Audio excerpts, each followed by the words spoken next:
All right, time for the Weekender is jam-packed show. We're going to be discussing the Sigmarite Judicators. What we think of those. Yeah. I'm tempted to do the thing, but if you've watched it on Facebook, this little intro, I'm not going to do it. You already know what's happening. Yeah. We're going to be discussing the Games Workshop painting tutorials that they've been releasing to coincide with the box set. Yeah, we've got some bolt action in Yeah. the studio as well, which is a very interesting little discussion. And then, John, we've got some stuff sitting in front of us here as well. Yeah, we have some foreground terrain that we're going to be checking out as well. Ruins for a change. Excellent. We hope you enjoy the show. Fight for the Iron Kingdoms as a warcaster. Take control of the mighty jacks, arcane devices, and dark sorceries to bring the fight to the War Machine Hub on beastsofwar.com. It's time for 28mm World War II action. Will you recreate history or reshape it your way? On the Bolt Action Hub at beastsofwar.com.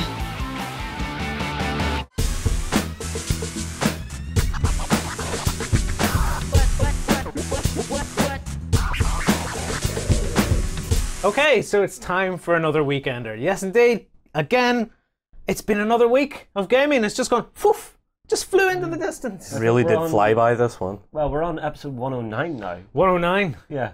Oh, Just like the German fighter. Sorry. Just had to say Just it. like the German fighter. Yeah. All right. Okay, we have a jam-packed show. We're going to be discussing like Sigmarite Judicators. We're going to be discussing some bolt action tanks. We're going to talk about games, workshops, painting tutorials, and things like that. Yeah. First thing we're going to do is announce a prize winner, though. Yeah. We had an excellent prize up for grabs. The Yep. Journey Wrath of Demons box set. Oh my goodness, what a box set. Justin, who has won it? Who is going to be jammy dancing? And the winner is Droid Gamer. Congratulations, buddy. Say that again. Droid Gamer. Droid Gamer. Yeah. Congratulations, buddy. Right. Let's just jump into it. Let's get to the meat of the show. Okay. Now, the Sigmarite Judicators. Yes. The archers Yeah. for the Sigmarites. You came in rather, I don't know if it was perturbed or something. Earlier in the week, you were like, why? It was like, what's wrong with him? I did sort of, let me bring them up, I did sort of hit the why sort of camp. For a few reasons. Well, for one reason. But other people have hit, I've kind of jumped on the, why did you do that camp for another reason? And I'm just going to jump straight into it. Justin, have we got the big image? There's a big image of a guy close up that I got from like the, Yes, I know intro. the exact one you're on about. This is the one you're after? I think this is the one I want. Yeah. Now, on this image, you can see that the actual arrow itself is clearly on what I would call The outside? the right-hand side of the bow. And a lot of people have said, no, that's wrong. It should be on the other side. That's not correct. And this got me wondering, Is it? is it? Yeah. Is it not correct? Now, I can understand where they're coming from because I then jumped on the internet and thought, I will surf the interwebs and find out what it should be. And I found out absolutely nothing. Because you came and you asked me, you asked him, Yes, and you asked everybody. Kristen. I asked John, Yep. should it be on this side, the right side, or the left side? I'm surprised you didn't message Sam all the way over in No, Japan about by the this. time I had input from you and Kristen, I thought, I'm not asking anybody else in the office. You see, Sam... John got me straight away. You see... Justin went, it depends on whether they're shooting left or right, Yeah? with the left hand or the right hand. I'm like, no, that's not what I'm talking about. And Kristen weighed in there, oh, he's right, yes. It's whether he's shooting with the left or the right. I'm like, no, that's not what I'm talking about. If you had asked Sam, he's the only person in the office who actually does archery. Yeah. I'm talking Oh, right, about... you do archery? Yeah. I didn't know this. Sorry. Apparently Killian does archery. Apparently I work in an office full of maniacs who want to like kill things with arrows. Only a little bit. I wanted to know, should it be here or should it be there? Right? After my little round in the office, I was thinking, I'm more confused than ever, so I hit the internet. Right. And, look, no, wait, before you start bringing up the pictures. I'm just being... I ready for it. landed straight away on the Lars, what's he called? Lars Anderson, a new level of archery video. Right? Now, we've seen this video months ago.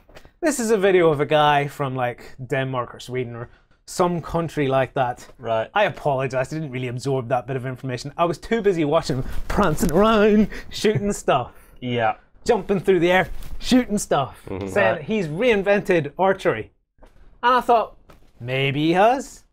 But he really hams it up in his video. Right. He's like, oh, this is brand new and nobody can do this and all this sort of stuff. Anyway, the reason I was watching it is I thought, I'll watch and see which way he shoots.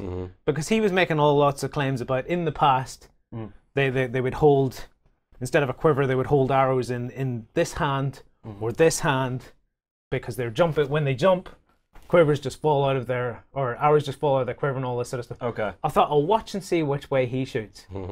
And he pretty much shot every which way but loose. Every which way. In one of his examples, he really hams it up. He's holding the bow, and he gets the arrow, and he tries to put it on this side, and he clinks it against the bow, and he's like, look at that, how slow is that? So then he fires it off this side. And I'm sitting thinking, maybe. And then we had a conversation about, well, you just fire it in whichever way is handy at the time. Like, if you just happen to be holding your bow like that, just slap it on the top and fire it. If you're like that, slap it on and fire it that way. So I watched that, and then I watched a response video from a girl called Anna Maltese, I think is how you say it. Right. She was basically saying this guy's talking cack. Right. So I thought, I'll watch her video too. And then she, by the time I come to the end of her video, she basically said, archery's about what works. Yeah. There's no right or wrong, it's what works. And then there was a reply from Lars Anderson. He does another video. I'll link to all these videos in the description. Okay. Basically answering some of the questions. I don't think it's aimed directly at her, but he answers a lot of the questions she raises in her video. Right. So if I'm going to give you 3 videos to watch, and you'll be as confused as me as to what's right or wrong about archery. So, don't go all ape on me and say, oh, Lloyd knows nothing about archery. If you know more, put it in the comments below. But based on my research, I could not come up with a right or wrong answer as to whether this arrow is on the wrong side of the bow or not. Now, when the arrow is on this side of the bow, there is an effect. There is an effect that as it comes off, it sort of there's a pull. it oscillates. Whereas if you shoot it here, it goes straighter, I think. But well, no, an arrow will do that. But apparently, if you shoot it off this side, it goes straighter because it rests on the bow as it goes or something. And it's got more of a guide from something like that. Something like that. But in one of the videos, I think it was the one from Lars, he was saying, but you just take that into account and shoot a little bit more one direction. Because your arrow will veer off. Can't remember if he said it was left or right. But you basically just take that into account. Well, and he was doing some really cool things like shooting arrows out of the sky and all that sort of stuff. Yeah, and then in the other video from Anna, she showed off some trick shooters who were like shooting coins out of the sky and stuff, and I'm like, that's all really cool. I'm not going to get into the nitty gritty of him catching arrows and all this sort of stuff. Right. But here's the thing, Lloyd. It's a miniature. I'm just grateful it has an arrow on the bow, because some of the older miniatures, they did the bow, no arrow, with the hand back like that. What? Yeah. Get away. A lot of the old fantasy stuff, yeah. Yeah, there are some ranges that still do that, where it's guy with a bow, drawn back, no arrow. Right. So I'm just happy to have that extra detail there. Tell you what, give me that over. All right. Because I on my search around the internet then, I thought, I saw this. I'm just going to search image-wise and see what way people shoot bows. Right. So let's go for Hollywood as a point of reference to begin with. Okay. Here it's coming up is who do you call her? Katniss Everdeen, Hunger Games. Yeah. Now she's shooting in a way and I don't It's understand. not even touching against the main bow. It's kind of just resting on her It's wrist, on the back of her hand. Yeah. which is weird. Yeah. Moving on, let me take another example from Hollywood. All right, we have Hawkeye. Now, this one you can sort of understand why it's where it is, because it's a modern bow which is designed to take the arrow in that position. But what's it resting on? It's resting on a knock or a small hook that holds the arrow. Can you see it in the picture? I don't really see it. No, but the modern composite bow has that sort of. I know cutaway. modern ones even have like holes and stuff you can put them through. Yeah, but the way the bow's shaped on that, it's like a cut out of the actual whole hand, and in the inside of the middle of that is a small plastic hook. Yeah. The arrow rests on. It's an arrow rest. But again, it's different. It's different from what Katniss was doing in the Hunger Games. Yeah. Then let's move on. Let's see if we can get some examples up. Well, here's another example. Right, so let's see when this comes up. Okay, so this is a more traditional one then. This is more traditional. Now, this is like, I don't know, they're like Mongols or something like that. Or Chinese, heaven forbid I get this wrong, but you get my point. Now, it's shooting on the opposite side, Yep. not where the hand, Yes, not but- where the Games Workshop stuff is. Yes, but you can see it is up and against the actual bow itself. Because my immediate thought was, oh, the guys in Games Workshop, because one of the comments says, oh, if you've done any research at all, you'd know where the arrow should be. And I thought, maybe they did do their research, and in the past, it was on this side of the hand, and in modern day, it's on this side of the hand.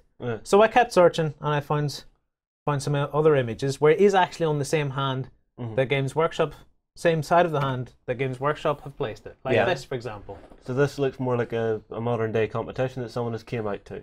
Yeah, but there you go. There doesn't seem to be any consistency. For Because right, wrong, or whatever. I'll bring up another image of what side you should be shooting on. Because then I thought, because originally when I thought I picked up that Asian sort of picture, I thought, well, maybe in Far East they shoot on one side, and in the West they're shooting on another. But they're both they're shooting different sides. Well, I mean, historically, everyone in the world, bar the Australians, had archery in the past in their militaries. Yeah, archers were a big part, and everybody probably trained differently. The English longbowman is a very different breed of person to the guys that rode in on cavalry with bows. yeah. Well, the female Viking archers. Let's just concentrate on the English longbowman. A very different breed, because like even that Lars guy is saying in his video that he can't use it because he's not strong enough to take 120 pounds worth of force. Yeah, because a longbowman in the English military back in the day started training in archery when they were like 7, and by the time they'd reached adulthood and were ready to take part in battles and stuff, their shoulders had raised, the muscular structure in their arms was different. The bow, the arm they held the bow with was weaker than the one they drew with, but it locked in a lot straighter. Their arms were a lot straighter on this side, but the shoulders were all malformed and everything like that because they were bred to be archers. That's how they were.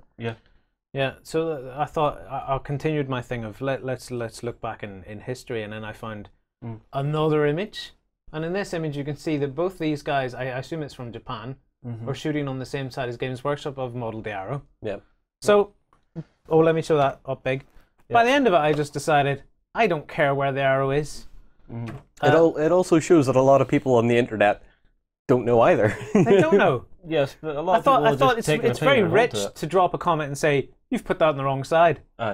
I've spent time looking.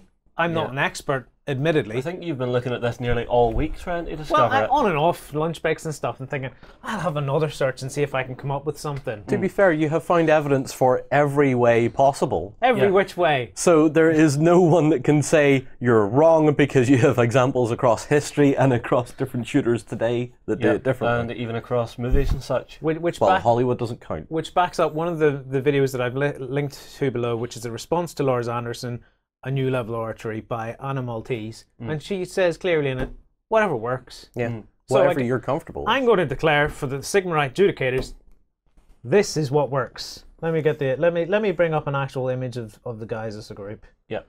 So as we can see them all together. For them, this is what works. Yep. And it looks reasonably good, and I think it's easier to paint that way. It probably is easier to paint that way. Why would it be easier to paint? Well, you're not having to try and go back and across the arrow. Yeah, there's no crossover between the arrow and the bow. Yeah, and then you're not painting the long line next to the body.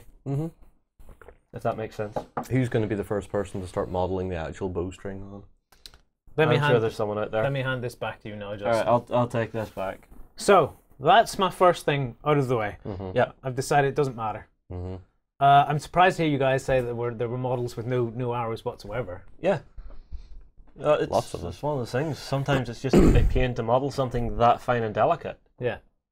Then the next thing I thought about was let's see if we can bring up a big image of these guys again.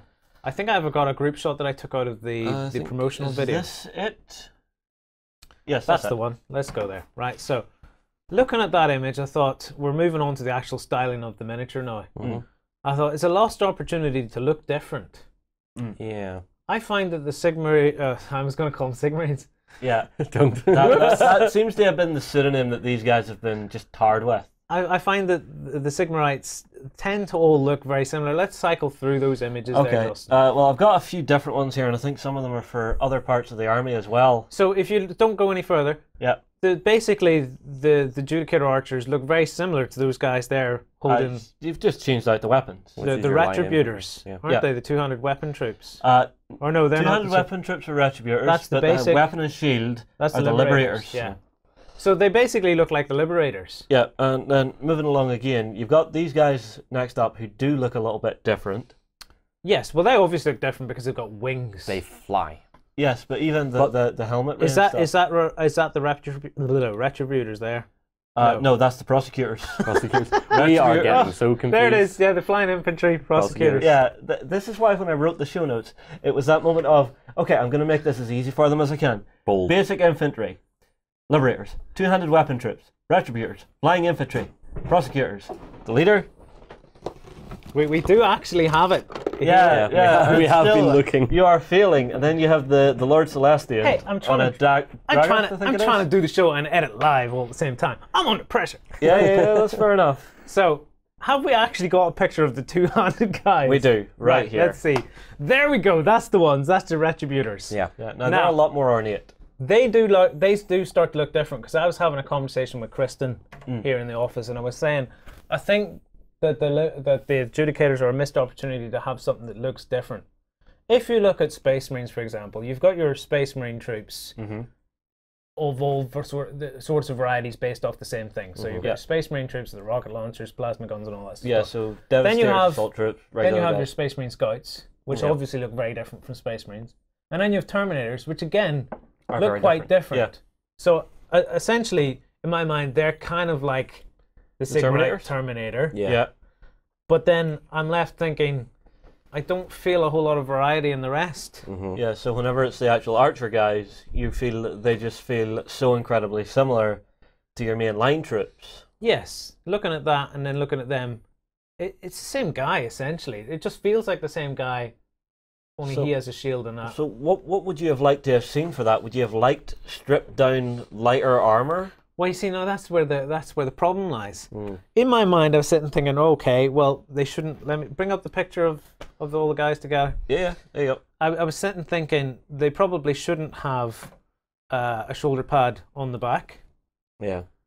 On the draw arm. On the draw arm. Yeah. Because they want that to be as loose as possible for reaching to their quiver, which seems to be on their backs, not up high but down low. Yeah. Because in that sort of armor, they could never reach up. Yeah. Yeah. So basically, they're having to reach around behind at the waist height. I was starting to think it's a missed opportunity to have a very different looking troop.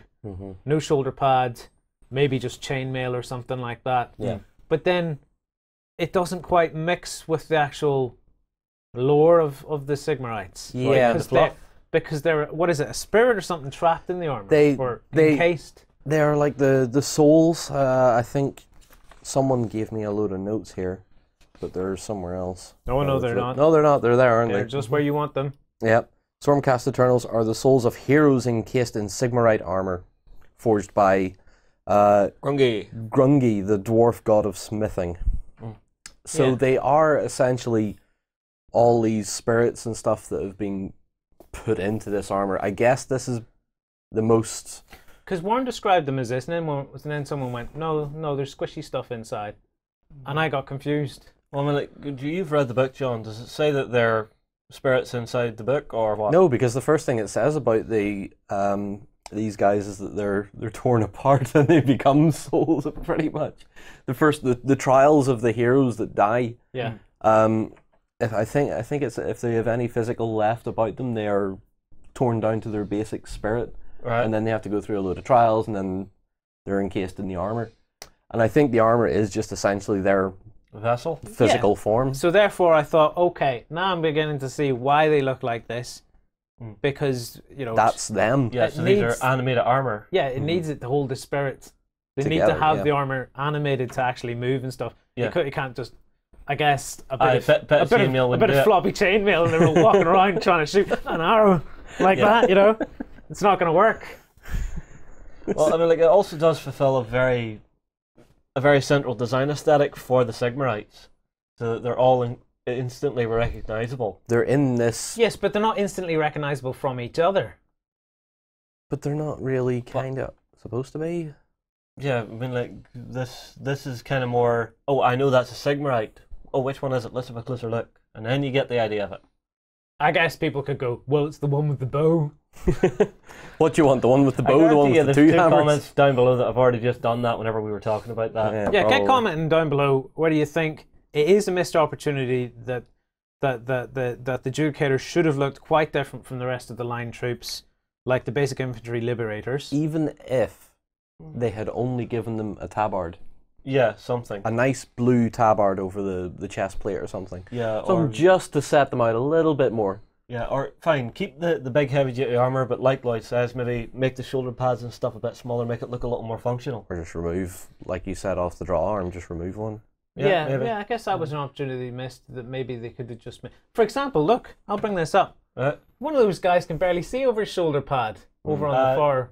I think all three of them can barely see over their shoulder pad there. That was the other thing that I was discussing was, I guess if they're a spirit, they're not seen normally. But we was kind of discussing with Kristen having a more open visor. But if there's not an actual pair of eyes in there, then it doesn't make any difference. Yeah, but now knowing that they're spirits, I'm expecting to see some of the painters out there start to grab glow effects and stuff for these.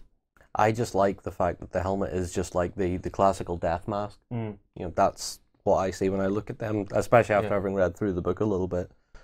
So you kind of digging them? I am. I actually am. And that is a very dangerous thought for me.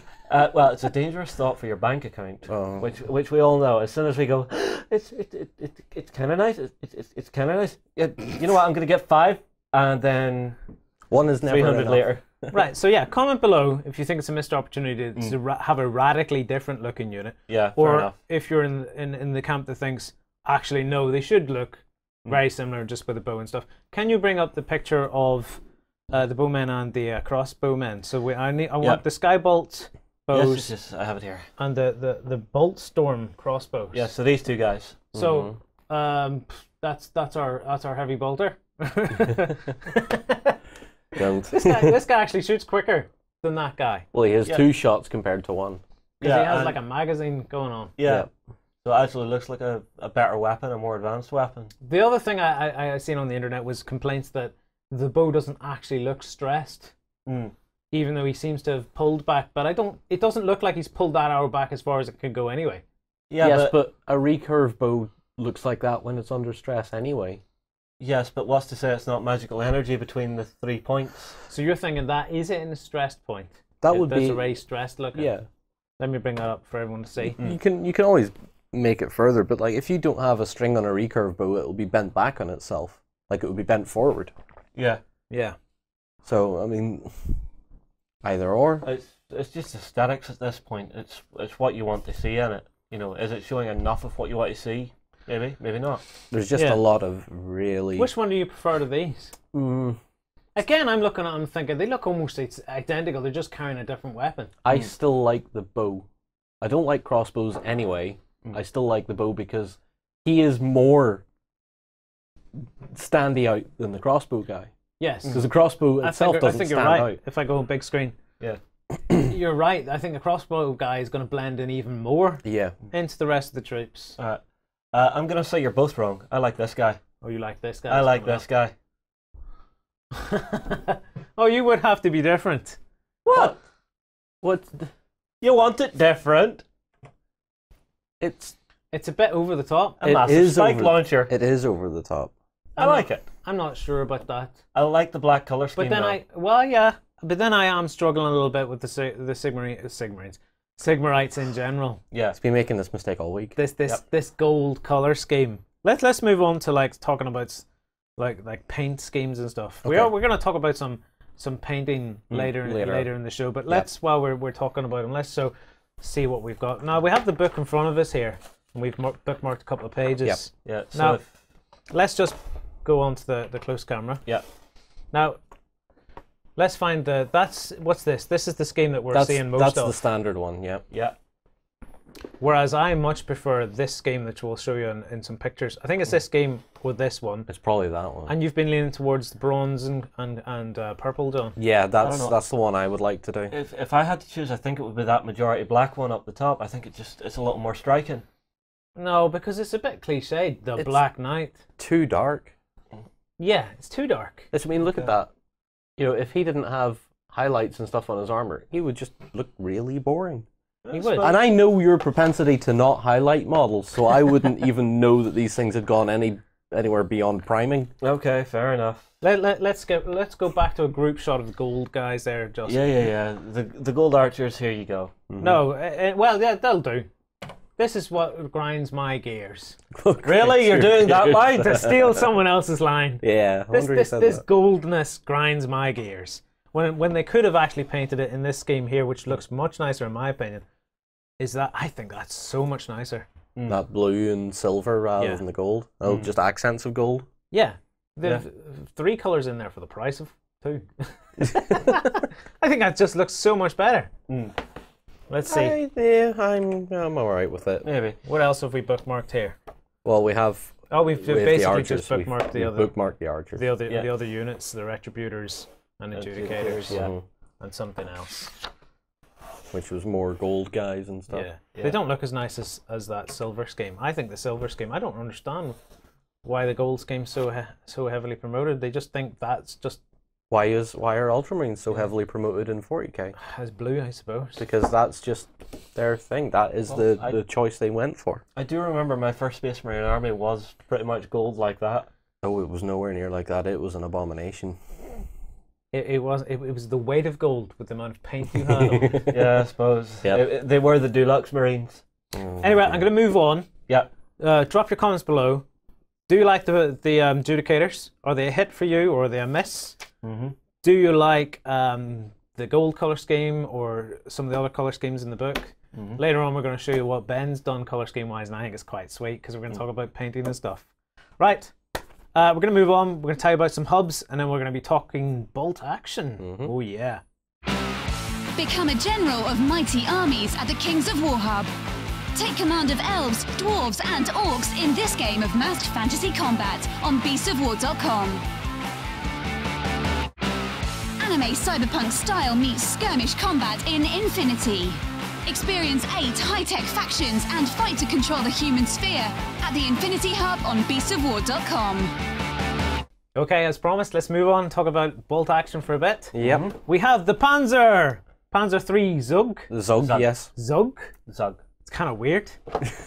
What is this? There's 3 in this, is it? Yep, it's a box of 3. So you have 3 Panzer 3s.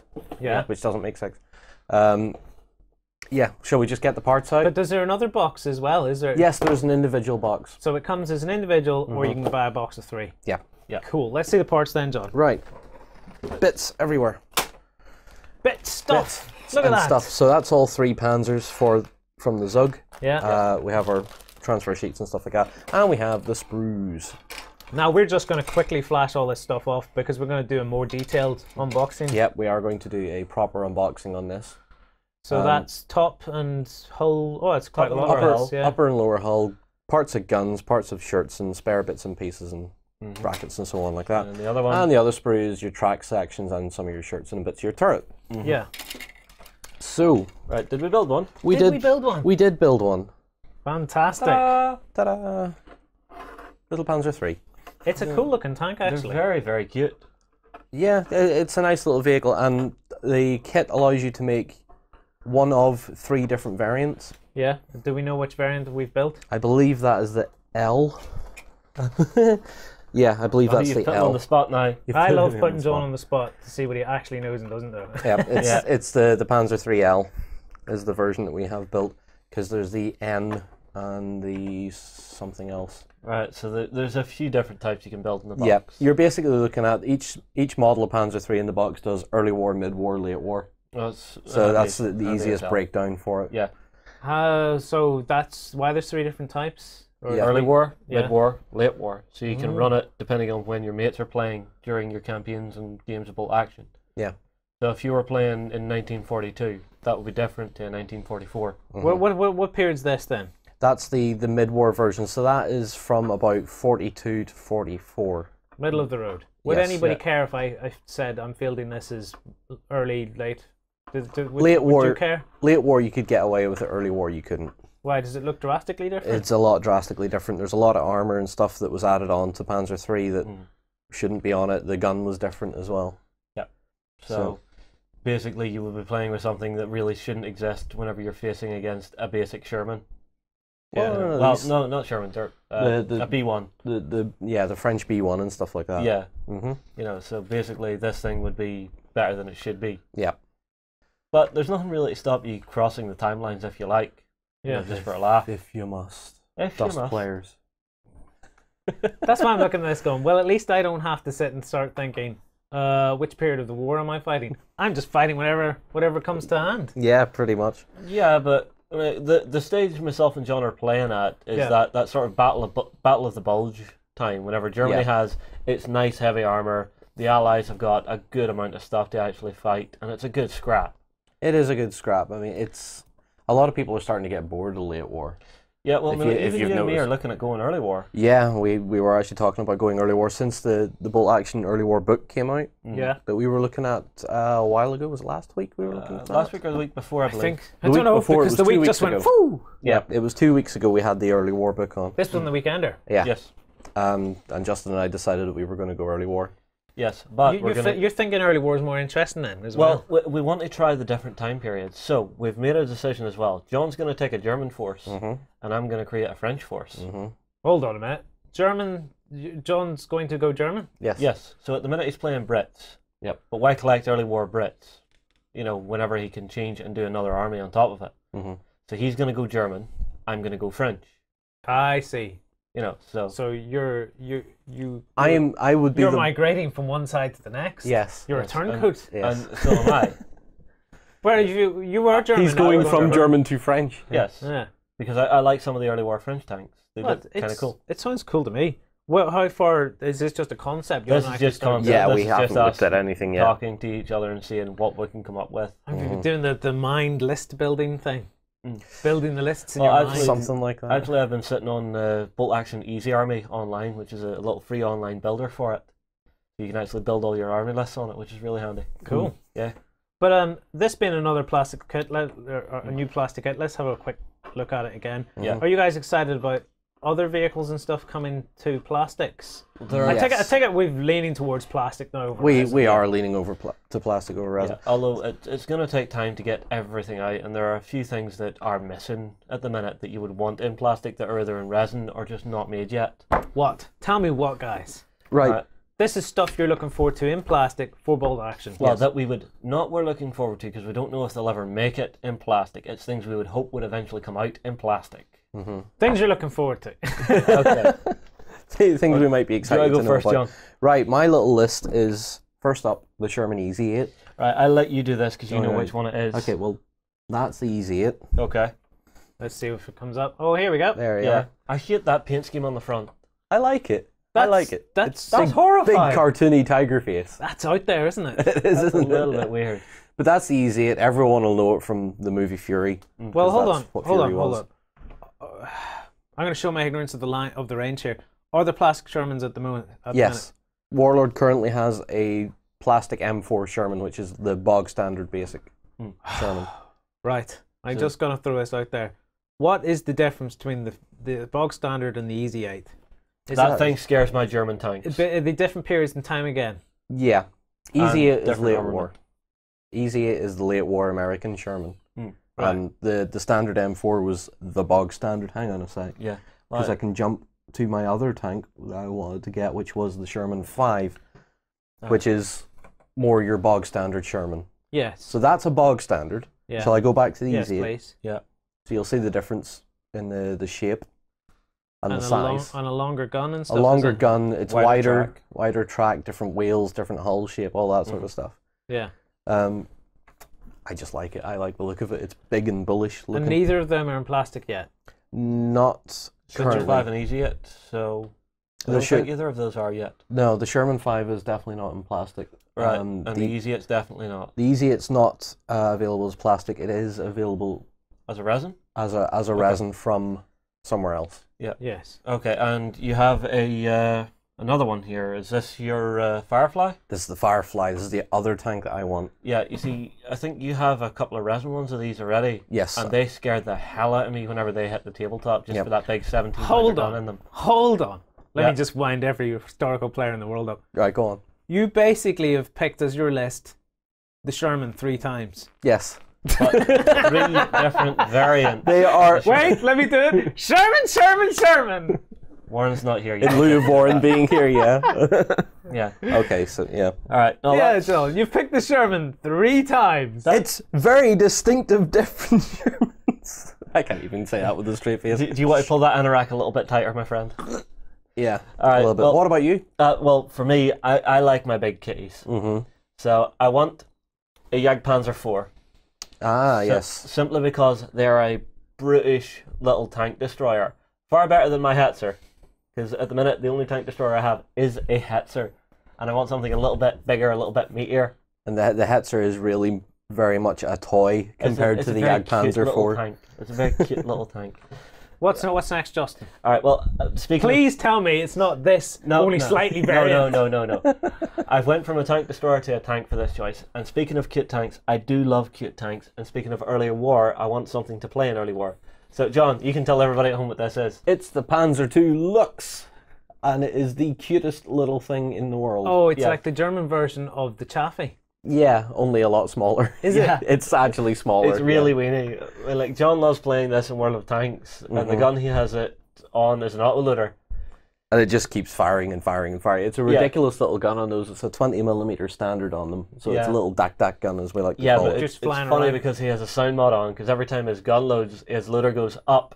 So with this thing constantly loading, the gunner's just sitting there going, The gunner, up, the gunner is having conniptions in the bottom of the turret as I'm firing You it. must like- be an irritating player on that game. I really No, am. that's just going through his wee own tank headset. whizzing around going, and I'm sitting there on a big tank, and every now and again there's a ping. Yeah. Stop shooting at me with that Ding, pea shooter. ding, Up. only And John then hears he the up. starts coming at you, and all you can hear is up. No, only John can hear that. Oh, is it? Yeah, That's but unfortunate. It's a ridiculously fun little tank, and it's Yep. it's really cute, and I would love to get my hands on one to paint up. But you're not going to get your hands on it, because if they bring this out for early war, who preempted that move and took the Germans for early Oh, war? you jackass! I might buy one anyway. No. I take it it's abandoned by late war and has never seen. It didn't see the end of the war. With the basically. advancement No, of tank they- warfare, these things just became obsolete. They were made in very limited numbers anyway, the Lux, but they're still absolutely gorgeous little things. Yeah, although you would pay a pretty penny if you want to actually get one for a private collection these days. Yeah, very much Same so. with any German armour. So, what about you, Lloyd? Oh, you guys finished with your list? Yes, we're finished with our list. We thought, you know what, five is a Three nice Sherman, number. 3 Shermans and a kitty. Well, 3 Shermans, a kitty, Let and a me kitten. see. What plastic tank kit would I like to see come out of Warlord? Let me just wind you all up again. I want a Tesla tank. They don't I do want a weird- Russian Tesla tank. They don't do Weird Word War, you jackass. But do you know what? I knew you would come up with this. So Oh, did you? Here's one to You think you sicken knew you. this? No, here's one to second you. I found you a Tesla tank. Did you? Here you go. Oh, actually, I that's have kind of cool. no looking. idea who makes this or where it came from, but I found this on the internet and thought, you know what? Lloyd has been banging on about his Russians having Tesla technology. I think he would like that. I'm not going to tell him where I found it. I'm just going to let him sick and go, I want one of those, but he won't tell me where it came from. I'm I actually, kind of do like that. I'm actually going to point it out to him that he mentioned Chaffee a minute ago. That's a Chaffee's chassis. I'm sorry, I just had to say that. So what, Wait would a that be minute. Lend-Lease? It's a Chaffee Chaffee chassis Yes, with a Tesla top, yes, Yeah. painted olive green with a Russian yes. symbol. Yeah. We, Yeah. if you and I thought about this, we could make that because we've got a Chaffee sat in the Hobbyland. Oh no, John. We do have a Chaffee, but it would look tiny compared to if a. That's the point. But it is a small tank. The Chaffies are tiny. They are a small, cute little scout tank. Yeah, but if a. Well, Yeah, that would just be an annoying little glass cannon to run around the battlefield for you. you do know though, if we built that, my Weird World War would start invading bolt action. Yes, You do know it'd be a slippery slope. Of, I barely turn up. of destruction of the game. Yeah, I'm sitting here with John saying, you do know we could make that. John, what are you doing? Don't destroy a historical vehicle. Do you know what though? I barely turn up to gaming club anyway, so I don't have to look at his abominations. Fair point. So you're too busy bloody well painting tanks. Yeah, Yeah. that's what I do. Do you not know me? Yeah. So that's what's happening with bolt action these days. I'm sure Warren will have his own opinions on what should be plastic. I'm pretty sure 3 of them will not be the same tank over and over again. No, because he will have 4 different types of Otto Belinda. No, he won't. He'll have 4 different types of Stug. Oh yeah, right enough. There already are plastic stugs, aren't there? We will have the land stug, the sea stug, the air stug, and most threatening of all, the underground stug. Or the hover stug. The hover stug. I want to see that. Actually, we found an image online. Into Weird World War again. We actually found a picture online of a walking Jagdpanzer. Yes. Did you? That was really, really weird. I wish we had the image We for were that, searching for Oh, it's a shame you didn't bring that image in. No, Because you it was a loved really that, small wouldn't you? image. It would have looked awful. But Right. it was just us going, is that a walking Jagdpanzer? Yeah, that's a walking Jagdpanzer. All right. Excellent. Okay. Yes. Right, guys, we're going to tell you about some more hubs, and then we're going to come back and we're going to talk about Duncan Rhodes and the excellent work he's doing on the Games Workshop painting videos. Venture into the dangerous dungeons of myth as a mighty hero and stand against the darkness. Visit the Myth Hub on beastsofwar.com and begin your story. Flames of War brings you the battles of World War II in epic 15mm scale. Go to the hub on beastsofwar.com to find news, tactics, and tutorials about the game. Okay, so with the arrival of Age of Sigmar, a big deluge of videos have arrived from Games Workshop and Warhammer TV. Painting videos from Duncan Rhodes, covering how to paint up your Age of Sigmar box set. Yeah. And I have to admit, I'm looking at him going, he's doing a bang up job on these. Let's see it, get a picture of Duncan up. This is the man himself, so it's actually really good on camera. Yeah, it's very easy to learn from. This is Duncan, son of Dusty Rhodes, the famous wrestler. Really? Like, don't do this bit. Well, he might be, for all I know. Don't do this bit. I hope he's watching. Because then he can confirm to us if it is true. we get. What? Are you the son of Dusty Rhodes, the wrestler? I don't know. Duncan, you are looking fairly tired. Actually, let me bring that up. I have to say, no, I've seen Duncan in other videos. Yeah. And then recently he does look kind of tired. I suspect it's because he's had video after video after video after video to make to catch up with the... It's a full starter set he's had to do. No, there's tons of minis in there that he's painting up. But he's doing a bang-up job. Really is, yeah. For example, if you watch the very first video where he paints 2 units, he's painting, let me see, he's painting a Liberator. I believe it's these two. And he's painting one of the Prosecutors. Yeah, so these two. So this is them just base black. Yeah. He then moves on ahead to actually get a bit of gold down onto them. Now, he is painting this game that I don't like. Yeah. So the end result, I'm not fussed on. But the quality of the video he's put together is cracking. He's taken a lot of your bare basic techniques and just showing you how to use them. Yeah, and that's the end result of one of them. That was the final step, him putting a wee transfer up onto the shoulder pad. Yeah, because it's 25-minute video, and he manages to paint two miniatures, and he covers painting, he covers shading, he covers transfers, he covers basing. Top job. Where you stand on this, John? I really like it simply because he is easy to listen to. Yeah. The instructions are easy to follow. I just like the general setup. I like essentially the whole sort of look how close they can get with their shot, and the lighting's good. And Duncan himself is a nice guy to watch. He is really easy to listen to. Although I did see a few forum posts where it was like, it's that guy that paints for Games Workshop with a really hot accent, and I was like, okay. I will assume this was American viewers. There was a few people that were saying he has a really hot accent. And I was just like, this is a bit weird, but okay. Yeah. My God. Where is this conversation going? People must love Sam's accent. The important thing is, though, that his most important things are stuff that you could listen to. Yes. About thinning your paints. Yes. And the amount that you need to thin your paint. Yes, and about actually bothering to put down a second coat. The best thing is he talks about his brush control. He mentions how to get the fine nib on the brush. He's obviously playing to beginners. He's obviously playing to people that are a little bit younger than ourselves, a little less experienced than us. Yes. They've picked up the box and want to paint it. He's still playing to me because I don't go past the basics. Yeah. When it comes to painting, I fiddle around with stuff, but I don't do layers or wet blending or anything like that. So you don't get fancy with it. No. I think the best bit about the video is that he doesn't linger too long on any one technique. Yes. There's enough explanation. There's a little bit of him doing it. Done. Next bit. Let's keep going. See, I disagree with that. I would like to see a little bit more of that. You're used to Roman's painting, though, where he True, shows everything. Yes, true, but say if we're looking at certain components on these miniatures, so like if you can bring this up on the screen for me. So you see on the flying guy, Yes. you see that lion's head shoulder pad? There is a lot of highlighting to do in that. So the prosecutor. Yes, Yep. I would actually like to see in that video him stopped and actually taking a little time to go through that with you. Now, Just to show you the actual areas you need to be highlighting. now here's the point, because you said to me, you suggested to me, watch the first video. So I watched the first video and thought, brilliant, this is actually really good. And I did the same. And you I did the watched same. Because both me and Rama hit on it at the same time. Rama was commenting on what a great series of videos you're doing, Yeah. and I was independently watching it, also thinking, what a great series of video. And then I went on to look at the comments and went, oh, Rama thinks the same as me. Yeah. But the thing is that because you and I watched the first videos, Yeah. your opinions are purely based on that first video. Did Yes. you watch the rest of the series? I've watched most of the first video, but not. So you've not watched anything beyond the first video? No. Have you watched Right. Beyond it? Yes. Okay. I've watched all I've three. watched other videos, but not in this series. I've watched the first 3 parts of this series, which is painting all of the Stormcast.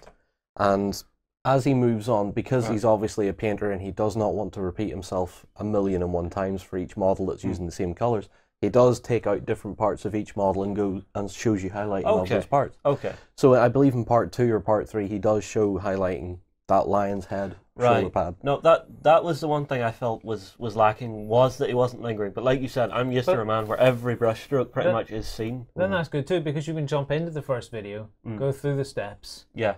come out at the end of it and go, that looks cracking. And then the second video go, oh, I can even do that. Yeah. Yeah. Now, one of the things, it is a good result. You know, that's good. Let me bring up the Well, if I bring up the nearly complete one, this is nearly complete. this is it just without Okay. the Transfer. transfer. Yes. Almost complete. Yes. All the paint's down and stuff. Yes. He just hasn't painted the base and things like that. Yeah. Yes. Right, okay. The result is great, but there's an awful lot of steps to jump through. As a beginner, I would be looking at that and thinking, is there a serious amount of colours that I have to go through? There's over a page of colours, for a TV screen, just filled with a list of colours. Yeah, it's all the way down this side and all the way down this side, and then they change screen and there's another few. Yeah. I'd be looking at that and thinking, oof, there's a lot there. Yeah, it's a bit heavy duty for line infantry, maybe. I suppose GW don't want to put out a painting tutorial that isn't GW standard True. in the end result. True. We're not talking Golden Demon here, but we're talking very, very nice. Top end tabletop. Top Good, end. quality. good Tough. tabletop, yeah. Very good tabletop. I suppose they don't want to do a simplified version, but I think there's room on the internet for a simplified version of that. Right. A similar tutorial to that. Without taking away from what that is. Yes, with about half the steps to get something similar Yes. to that. You're not painting to that standard, you're painting to something... Because we have the box, lower I flashed it off earlier, it's sitting down here, and Yeah. I was getting excited about maybe painting someone. Yeah. And I started to watch that video and I thought, it's a good video, but I don't want to do all these steps. There has to be a technique that'll get me similar. Could there be what you're trying to say is you want to create you want a tutorial that is the step below Yes. what Duncan's doing? I want Duncan Light. Yeah. Duncan Light. Okay. Yes, Duncan Light. Okay.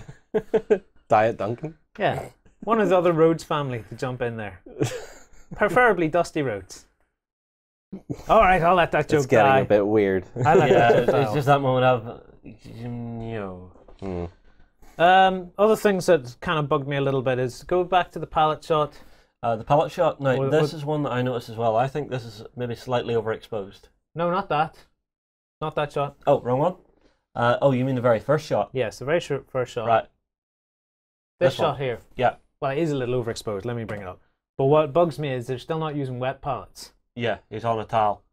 I think, a wet palette just makes such a difference to your painting without constantly having to put out new paint. It keeps the paint alive for longer. See, you're just... No, I don't. I disagree with that because I just like that really simple approach. Because if you were using a wet palette in there, you'd have another couple of minutes explaining what the hell it is and how to use it and what it does. But a wet palette is so simple. I used to look at a wet palette and go, no, I'm not going to bother doing that. And then I built one and went, why the heck have I not done this? It's a sponge, a plate, and basically Greaseproof paper. Greaseproof paper. I do it all the time now because I can get up, go have my dinner, go and do some shopping, come back and find the paint. Oh, that still hasn't dried out. I'll keep using that. Whereas that would be dry straight away and I'm sitting burning paint. The other thing at Games Workshop, they have to. Why don't you have the droppers? Dropper pots are just so much better, especially for mixing, because you go 2 drops of this, 1 drop of that, mix. With this, how the heck do you tell anyone? I suppose in that painting system, you don't really mix; you just buy another paint.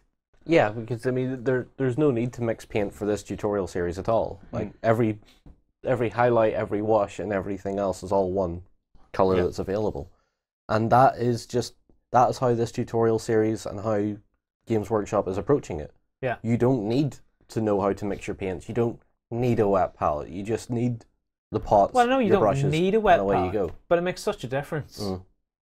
But at the end of it all, this is still miles ahead of that little book they had a while ago, a few years back, where it was like, these are the colours you need, and it would show you 4 pots of paint. Well, it's great. Yeah, and then it would show you maybe 3 small circle images of this step. Oh, look, it looks amazing. Yeah, it's great to see them utilizing technology better. Yes, they're starting to socialize with us better and stuff, and now they're doing really cracking job. Well, on their painting you say they're starting to socialize with us. Well, they still are. They're still doing it on their terms. Yeah, I would like comments to be turned on. They still have the comments turned off. Yeah. If you have a problem or a question, there's nowhere to ask it. Yeah, well, at least it not would be directly nice to be able connected. to feed back to Duncan. Yeah, at least not directly connected to the video. Yeah. But I understand why. I think I understand why, because they're selling this box set. Yeah. They're getting new people in, probably. Yeah. It's aimed at new people. Get them in. Yeah, and they don't want these videos are aimed at new people. Yeah. They don't want them reading a list of comments from just all the trolls from coming out of the woodwork. sods. Yeah. Saying all sorts of crap underneath their video. Yeah. Oh, why have you killed fantasy for this? Blah blah blah. Yeah. Blocking the people that have been feeling maximum butthurt over nothing that is remotely within their control. True. And I ranted about this on Facebook, as you well know. So. But it's even me. I come along. Oh, you should have been using wet palette. But what this video series would draw out if the comments were on more than anything are the trolls, the people that want a place to vent their anger over losing their game. Yeah. On the plus side, we have it on our website, so if you want to comment on it, go and do it there. Alright, so if you want to vent your rage, we have a space for you. Go for it. Duncan, get yourself an account and come on over and answer some questions. Take up the keyboard, my son. Engage with us. And turn to battle. Yeah. But it is a brilliant series. I'm actually starting to have a look at some of the other ones he's doing, and some of them are looking really cool as well. Yeah, he's painting up the terrain pieces and stuff like that. Yeah. Which is kind of cool. The terrain pieces are all limited editions, by the way. Are they? Yes. Oh. You want to get them, because if you don't get them, I don't think you're going to get them. Right. Yeah. Duncan has had a lot of very good responses on Daka. Right. There was a thread about the Age of Sigmar painting tutorials, and there is barely a negative in there at all. Everyone's like, this is really good. This is exactly what we wanted to see. He's a very good painter. He's very easy to listen to, and I was amazed, because I usually go to forums expecting blind rage and all sorts of flame wars everywhere. Yeah, flame wars everywhere, and the response is really positive. So I think that speaks volumes for that. If the major forums that talk about a lot of Games Workshop product are saying really good things about it. Yeah, well, I mean, it is nice to have a friendly face that's just out there on the interwebs for Games Workshop. Yes, he is basically their front. He is their front man at the minute. Yeah, pretty much for painting and stuff. He's their lone front man on the crusade to get people painting. Yeah, Games Workshop models. And he's doing a banging job of it. I just wish he would do the silver one. Maybe you can ask him. Maybe if he's watching, he will do one for you. Do the silver one, Duncan. Do the silver one. Right, and he'll not do a video. He'll just send you a picture going there. In a few weeks' time, we see Duncan even more haggard after having repainted the entire Sigmar box set again, going, Lloyd, this was for you, buddy. Yay! I hate you. Speaking though of paint jobs and stuff. Yeah. Wait till you see what Ben's done. Ben has his set. He bought the box set, so he's got the Chaos and he's got the Sigmarines. Sigmarites. Yeah. Sigmarites. That's it. He's not even doing this on purpose. It is actually mistakes. Yeah. So these are Ben's then, yeah? I see a lot of blue. Yeah, so this is Ben's. Yeah, these are what the news crew crew working on. that he's been working on. Let's see some other stuff. Yeah, he's been doing the entire set, and it's all looking really nice. Now, it's very similar to the gold one, but it's more of a stone effect, I think. It still looks gold to me, but it looks like he's really darkened it down. They look almost sandy. It's like there's a khaki base with like the accents of gold. Yeah. Which is more what you were liking with the silver. Yeah, exactly. I just don't like the gold overriding everything. So I'm really digging what Ben's been doing. Ben is the main news writer on the site. Yeah. You'll see him adding articles day in, day out, but he works in England, so he can't be in the studio, so he sent his pictures of what he's been up to. Yeah. Go back, not to the group shot, but the second shot. The closer shot of the two-handed guys that you can't get the name of. I can, because it's written here on my notes. See, he's having a cheat. Two-handed guys, Retributors. Yeah. No, it's not them. The one before that. Oh, the one before that. So this one. The regular guys. Yeah, so the Liberators. The Liberators. I really like what he's done there. Yeah. A little bit of finishing off on the bases, and they look really sweet. I like that toned down look. Let me show you that up again. Yeah. I just really dig the toned down look. I can't stand that gold in your face. So what, the shininess? See, I do. Well, you like that, do you? I do like that. I like the ornate because it fits what they are. You know, they are warriors brought down from the land of heaven, basically, and brought to kick ass, imbued into these suits of armor. Yeah, they've been sent down to kick ass and save what's left of the fractured humanity. So what, to kick ass and chew bubblegum? I suppose they're like miniature angel-y / god things that are going to kick butt. Yep. Well, we'll have to get a chat with Ben and actually see what he thinks of the game more than anything else. Because I still haven't played the game. I know you haven't, and I know you haven't. Yes. Yeah, but he's steamrolling into it. He's got his units up and going. Exactly. So he's got his force up and running. So it'll only be a matter of time before we hear from him what the game's like from his perspective. Yep. So Ben, looking forward to seeing where you go with this. Yep. What you do, and Duncan. Awesome. Really enjoying your videos. Can't wait to see more. Let's take a wee quick break, and we'll show you some hubs, and then we'll be back to show off some ruins. Progress comes to a world of magic as science and the arcane combine to make marvels. Meet steampunk inventors and orc mystics at the Volsung Hub on beastsofwar.com. Humanity has been driven from Earth, but now it's time to take it back. Join the Reconquest and fight the Scourge on the Drop Zone Commander Hub at beastsofwar.com. So, with the Age of Sigmar hitting gaming tables everywhere, it's nice to get some fantasy terrain in. Yeah. And Foreground have rocked in and they've sent us through. What is it they've sent here? These are the ruins of Daldor. Let's see. A fabled realm. Do you want to see the bag first? Whack that onto cam. Yeah, so these are... Well, we've got some background fluff here. Formerly known as Dor, the city fell to ruin and is now cursed. Yeah. 4 new sets of ruins featuring stone walls and cracked paving stones. The cracked paving stones, I think, are really nice because you can scatter those through a larger board to actually just break up the flat greenness that you'll see a lot of the time. Well, they're arriving with us, like I said, just at the right time because of the Sigmar stuff. There'll be a nice change from the Mordenberg buildings and stuff. Yep, and then the actual paving stones themselves are 2 and 3 mil thickness to give it an uneven look whenever you lay it out on your table. Yeah, so it comes in these bits. Let me show you under the camera. So when you start lifting stuff out of the bag, this is what you're going to get. Yep. And then they're obviously going to be arranged together. Let me see if I can do that. Jigsaw? Well, I seem to have hit. Yeah, there we go. That seems to be the right bit for there. That's the bit for there, yes. That is the bit for there. I'm doing well. And then you have one more. Nope, that goes to the other end. No, does it? No, it does. It goes there. All right. I thought it went to the other end. I think you might be able to slot it on the other end as well. I think it would look better on the other end. Yes, it goes on either end, that bit. Yeah. So, and then you have your scattered paving. Yeah. You probably can mix and match them a little more than that, basically. I don't know. We've just whipped it out and had a look at it. Let me give you a quick twirl. But it's really cool. I like that. Let me see if I actually can put that somewhere else. Does that? That actually does work because you see the windows match up if you turn it. Yeah, so you've got some rearranging and some modular building to that. That's actually kind of cool. That's nice. Yeah. Yeah, you could make up a reasonably good Age of Sigmar table with this stuff. Yeah. Do it as a big ruined cathedral. It'd be quite nice. I think that's basically the idea. Well, the idea is that it's a ruined city, so it's all just broken down and destroyed now. But there's no reason you couldn't actually start taking and laying out a full city street with all the cracked paving stones and stuff. Yeah. Yeah. You know, so you could actually do maybe a 6x4 with this stuff. Actually, once you've slotted it together, it kind of almost holds itself. Almost. Yeah. Well, I mean, like, if you actually settled yourself on a layout for it, you could just build it to a size and shape. If you were making a permanent table setup, yeah. Yeah, or if you wanted a permanent building shape, Yep. you know. But I mean, if you weren't fixing this to a table, you may as well keep it modular just in case. Because if you have multiples of Are this you set, you can realising- make something really big. Are you realising something cool about it though? Yeah. But That is literally how it came out of the bag. There's just no building. That's how it arrives. no, you have to build it. They sent us built ones. They sent us built ones. They always send us built They ones. always- Lloyd. Oh, I thought they sent us. This is all the same MDF laser cut stuff because yes, John has pulled out the Right, instructions. forget what I said. Scratch that. Actually, reverse it.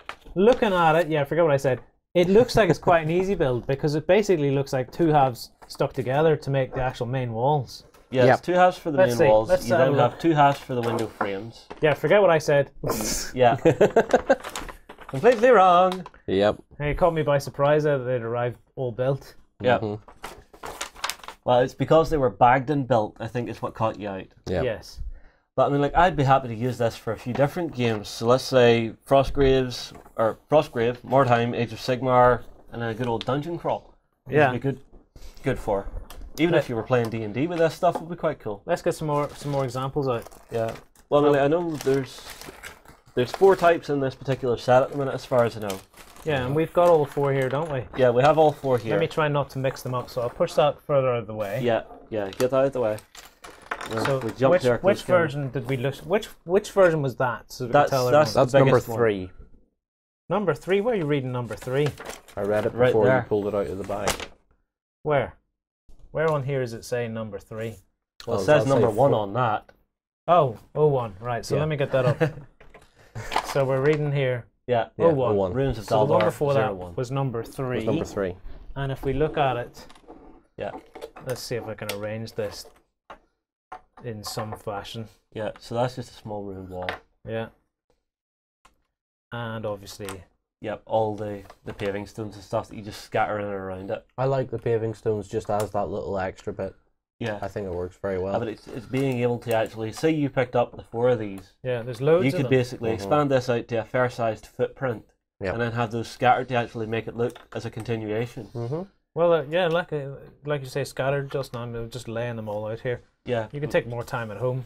yeah, but what I mean is, Lloyd, you know the way whenever you used to get some of the buildings, it was a corner of a building, and you would put 4 of them down, and nothing looked like it connected them. Yeah. Let me replicate that. So what you're saying is, normally when you get runes, You you have get a corner, that, Yeah, you get a corner. And it's And very clean and tidy. And and and then you have another corner. yeah. and like then that. it doesn't feel like it's connected. There's nothing there. Whereas now As soon you've as you got start these. laying the little paving stones in, it looks as if there's a floor there that connects one to the other. It hints at what the building used to be. Yes. That's the idea of it. Yeah. Yes. Yeah, because we find ourselves making scatter Yeah. for that very reason. Like Gale Force 9 do a cracking set of Exactly. Battlefield in a box, Yeah. but they don't have any little Nothing to tie them. nothing to throw in between Yeah. Exactly. the buildings. Exactly. So we've came up with all kinds of rubble mix, cast stuff, everything.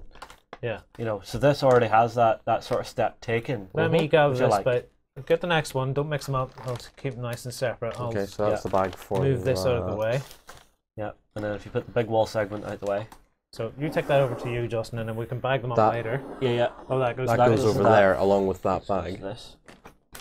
Yeah. And And then that do goes we- with. yeah, that's that fine. one. What's coming up next? 04. Yeah.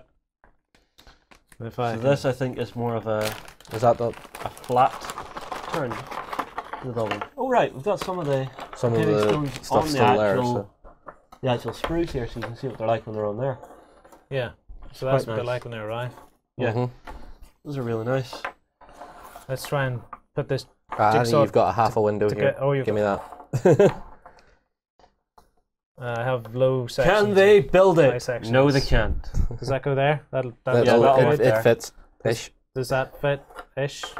Get the picture. Someone get. Oh wait. I think we need this corner. No. Corner, it turns the other Yeah, way it this turns that time. way, yeah. Oh, So turns it's, the other it's way. the opposite L you're seeing this time. There we go. So that goes there. Yeah, like so. And then that doesn't builds go onto there. there. Does this go there? That Yes. goes there.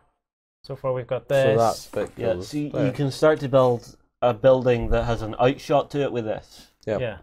You know, although that is a fairly long bit of... Does that also fit on here? Yes. Yeah, it does. So you can get a good footprint, and you're not just stuck with a square building. So you can do like T-shapes and stuff off the building now. Yeah, that's cool. So that'll make life a little easier. What's the next one, That John? was 0-4 then. I think that's So I'll take this. that's a 0-2. Yeah, so we've had 1, 4, and 3. Uh-huh. 4. And now comes number 2. Let's Yes. see what number 2 has in store for us. As we dump it out. Ah, of the this box. appears to be the main doorways, because that looks like a big double-doored archway there, if you look at it. Joe, I like that. I like that Hold on. remnant of an archway. Yeah, an Just internal here? arch. Yeah. Well, Let's I'm see. sure if you were clever with how you laid these out, you could do internal walls as well. Right, here, come on, someone put that together. Will I show off again? There's the tiles on their sprues. For one of a better word, they're not really sprues, are they? They are. Is it still called a sprue? It's still a sprue. That goes like that. Mm-hmm. Let me pull that over into the shot. But if you have a look at the two sprues, you can see there is a difference between them. So you have It's 3 a mil 3 and mil 4 and mil. a 2 mil. Yes, So that gives you that sort of small undulation that you're going to want from them.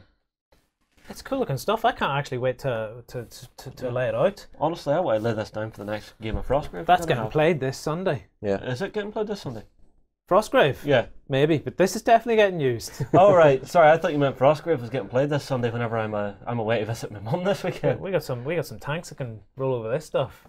I suppose you could use that for a bit of French Village. Yeah, because so far you've only really listed fantasy games. There's no reason you can't use this in bold action. No, nothing at all, because it is 28 mil scale. Yeah. Yeah, so nothing wrong with that. It's What do you think yourself, John? very generic-y churchy. Yeah. Or generic-y Frenchy, whatever you want to say. Generic-y Frenchy. Generic-y Frenchy. And Generic- suddenly, generic-y Roma, Frenchy. Roma is sitting there. The pain.